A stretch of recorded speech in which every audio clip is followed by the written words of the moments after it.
Now, one of the things we need to spend a little bit of time discussing is these differences, in particular among the Gospels, because you hear a lot about that. Sometimes this is called the synoptic problem. But when people say that, what they mean is that if you look at Matthew, Mark, and Luke, the Gospels that are most similar, John, everybody recognizes, is quite a bit different. But the three that are very similar, Matthew, Mark, and Luke, do have a lot of differences between them. And so sometimes people will make more of these differences than they really should. In other words, they would say that there's just so many differences between those three accounts, Matthew, Mark, and Luke, that they lose all sorts of credibility because they're just so different, and it causes us to think that they were just making it up because the accounts are just radically different. Example, if Mike would say that it was just a fender bender out there, two cars just kind of basically bumped each other, whereas Sarah said, no, they hit each other going at very fast speeds, and one flew up in the air and spun around 10 times. That would be such a major difference that we would start wondering if this event even happened. Start doubting the credibility of at least one of the accounts, if not both. So that's the argument sometimes that you'll hear about the Gospels. So let's take a look. We'll spend a bit of time this morning talking about these differences between the Gospels. Now it is true, right? It is true if the accounts disagreed on major details, right? If the differences were too large, that would be a good sign that they're making it up, right? That they're lying, if the differences were too big. The fun example that I always use is, maybe you've heard this story before, but it's just a made-up story, but it drives the point home really well. But it's about four guys who go on spring break. We just had spring break recently, right? So just imagine four guys get a week off from school, college, a break. They say, we're going to go to the ocean. This works a lot better when I lived on the East Coast than in Nebraska. Let's say they go to Lake McConaughey, right? Big Mac. They're going to go have some fun on the water for the week, spring break, and they have a great time out there, enjoy themselves. The week is coming towards an end, right? It's the weekend now. They're thinking, well, we better get back to class. You know, school starts again on Monday, and we got an exam Monday, and we got to be there for that exam. But they're having such a great time on the water. They think, you know what? Let's stay an extra day. Let's stay here. Let's enjoy ourselves on this spring break. Hey, you know, you only live once, right? Let's make up a lie. Let's put together a story and tell our professor that we got a flat tire on the way home. We wanted to be there for your exam. We were looking forward to it, but you know, life happens, and we got a flat tire, and so we couldn't make your exam. Could we please take it the day after? And so they all agree, yes, they colluded. They got together, collusion, made up the story. We're going to do it. Stay this extra day on the water at the beach. So they get back to campus on Tuesday. They go into the professor's office. He's very cordial. He understands. No problem. Come back in this afternoon. You can make up the exam, and we'll put you in separate rooms, and then you can take the exam a day late. And they're all excited. They think they've won. They think they got away with it, right? And they sit down to take their exam, open it up, and the first question on the exam is, which tire went flat? So he caught him, right? Because most likely they're going to say a different tire, and then he'll know they were making this up. Similarly, if the gospel accounts had radically major differences, we would be concerned. What's interesting, though, is if the details were too similar, we would also have reason to think that they were making it up. And this is something that detectives and police officers, lawyers, judges, they understand when it comes to eyewitness testimony, eyewitness accounts of a crime. They know this to be the case as well. If the accounts are too similar, I mean, down to the different people using the same adjectives, the same adverbs, describing things too similarly, they start to get suspicious because that shows signs of collusion, that they got together and made up this story and agreed to tell it in a very precise way. And so what historians, detectives, police officers actually look for What they would prefer, what raises their certainty, what raises the credibility of the accounts, is if there are small but reconcilable differences. Small but reconcilable differences. Small meaning things that aren't that significant. We talked about before, like the car accident out there. One says that it was a black SUV. Somebody else says it was dark blue. Well, that's a pretty small, insignificant detail. And you can think of how it could be reconciled. Because in different lighting, people's visions, dark blue and black, you can reconcile those small differences, right? And that's actually what historians, detectives look for. Take a look at what Ehrman has to say about this. He wrote, "We have already seen that historians who try to establish that a past event happened or that a past person lived look for multiple sources that corroborate one another's stories without having collaborated." Here's that idea of collaboration, collusion. And that is exactly what we get with the Gospels and their witness of Jesus. In other words, the skeptics make too big a deal of these differences between the Gospels. There are differences, no doubt about it, but they are small and reconcilable, which is exactly what historians and detectives look for. One thing that I really enjoy doing is to take the skeptics' hyper-skeptability and apply it to other accounts that have happened in history. So we're going to do that this morning just for a little bit of fun, and you can kind of see where the skeptics are making a mistake in their hyper-skeptability, okay? And you can do this with any account. It's kind of fun to do this as a group, maybe a Bible study or something. Can do this with an event that happened recently in the news. But basically what I've done is I've taken an event, you might remember this situation. This happened in 2021, where a large ship got stuck in the Suez Canal. Anybody remember that? Remember hearing about that in the news, seeing that on TV?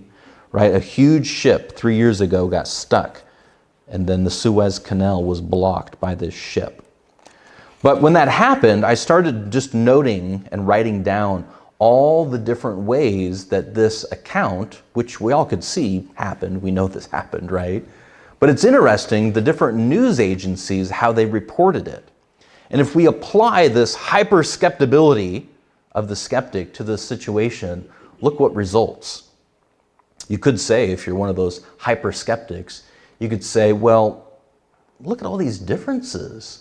Look at all these differences in these accounts. The New York Times, for example, said that the ship was Japanese-owned, but the Associated Press said the ship was Panama flagged. Now, a ship usually puts the flag out there for the country that they're from, so this seems contradictory. Reuters said that the ship was owned by a company. So what, should we reject this story as a lie? I mean, these details are so different. What caused the ship to get stuck? The Associated Press said that the vessel ran aground due to strong winds, but the New York Times said that wind might have been a factor, but human error could have come into play. Reuters said that it got wedged in the canal during a sandstorm. So what is it? Seems like a contradiction here. The different accounts reported different numbers too. The New York Times, they said that 18,840 ships passed through the Suez Canal in the prior year, 2020. But the Associated Press said it was 19,000 ships. So should we reject this as a lie? Is there even a Suez Canal? Well, what did the ship get stuck in? The New York Times said that the ship ran aground on a sandbank, but the Associated Press said it was stuck in clay. What's going on here? Should we not believe these news agencies? Some of them included details that others didn't include. The New York Times said that the ship towered over Ghafar's dusty brick house. But the Associated Press and Reuters, they didn't mention Ghafar or his house at all. So is there even a Ghafar? There's just so many differences here. But should we walk away from this thinking that this event didn't happen? That these folks were lying about the account? No, reporting is selective. And this is the case no matter what we're talking about. Somebody getting a hole-in-one on the golf course, an accident, Jesus' miracles, this situation.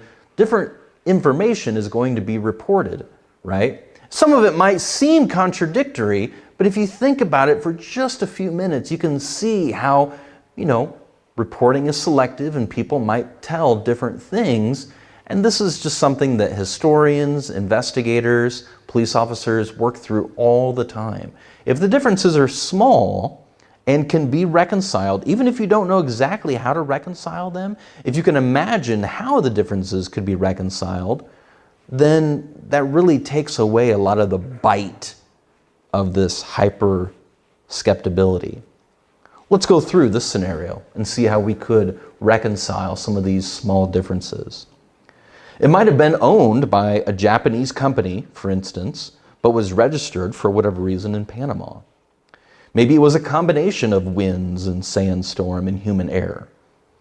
It's not a contradiction, obviously. It's not a lie or an error to round numbers. We all do that.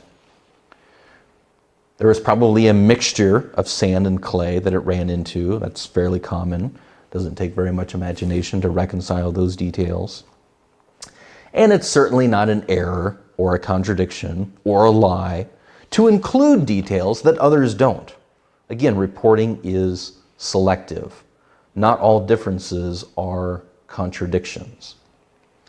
Now, these are the type of differences we see between the Gospels. There are differences, right? But they're small and reconcilable differences. And there's a lot of work. Some people talk about it in terms of harmonization, putting together a harmony of these synoptic Gospels to try to reconcile some of the differences. Some of them we don't know how to reconcile, but that doesn't keep us up at night because they're small differences that could be reconciled if we knew more information. But because we can't harmonize and reconcile everything, because they're small details, it doesn't give us a lot of problems. Again, wearing our historian's hat. One of these examples, we can even look at one, the sign above the cross. We don't think of this very often because usually when we decorate with crosses, we don't put the sign on the cross, but historically, we know that there was a sign on the cross. The thing is, the four Gospels describe what was written on the cross differently. Again, small but reconcilable. A hyper-skeptic could say, well, that's, look at these differences. They're just making it up. Seems small and reconcilable to me. How could we reconcile these things? Well, it might be the case, right, that the sign said this entire phrase, and then each gospel writer just included part of the phrase or paraphrased it, summarized it. It's not an error to summarize things, right? And from another verse, actually, in the New Testament, we know that this sign was written in multiple languages. It was a multilingual culture, much like ours. So we see signs even in our own town, right, that have the message on the sign written in different languages. The New Testament says that's the case of the sign on the cross. And so it could be, we don't know this for sure, but again, just imagining how this difference could be reconciled, it could be that the different gospel writers were quoting what was said in different languages on the sign. Even if we don't know how to reconcile a particular difference, it's a huge leap. That's a huge leap from not knowing how to reconcile a difference to claiming that it's a mistake or an error or a lie. Now, at this point in making a case for Christianity, we're not claiming that there are no mistakes or no errors in the gospel accounts. That's not the argument we're making. As you'll see in probably about a month from now, as we go through the class, I am going to make a case that the Bible is inerrant, that it is in fact God's Word, and there aren't any mistakes or errors in it whatsoever. But at this point, remember, we're evaluating it from a historical perspective with our historian hats on, and it wouldn't change our confidence, change our certainty in the accounts if there were some minor historical mistakes made in them. So, for example, go back to Mike and Sarah witnessing the car accident. And if one of them said it was black, another one said it was dark blue, hey, that's just a human error. We're not going to dismiss their accounts completely because they made a small historical mistake, right? So I'm not at this point claiming there are no minor historical mistakes in the Gospels. That's not my argument at this point. But even if there were, they would be small mistakes because they agree on the major fundamentals. It's kind of like, think about this. It's kind of like the Titanic, right? Think about that situation. Now we know the Titanic sunk, but there are differences between the accounts, differences that can't be reconciled. Some say that the ship actually broke up into two and then sank at separate pieces. Other accounts, eyewitness accounts, say that no, the ship stayed together the whole time and sunk as one piece. So obviously one side has to be right and the other side has to be wrong, right? Those two are contradictory. But again, we know that the Titanic sunk, and that's the key point, even if there are some mistakes in the minor details. So I'm not bothered at this point if a hyper-skeptic, let's say, just cannot get off the bandwagon that the idea that there are some minor historical mistakes. In the midst of this argument, I'll just grant him that. I'll just say, that's fine. If you want to hold on to that, that's fine. I think you're wrong, but that really doesn't impact my argument at this point, that the Gospels and the New Testament sources are historically reliable and give us a lot of good historical information, even if, as you believe, there might be some minor historical mistakes. I don't want to get hung up over some minor little detail at this point in the argument for Christianity.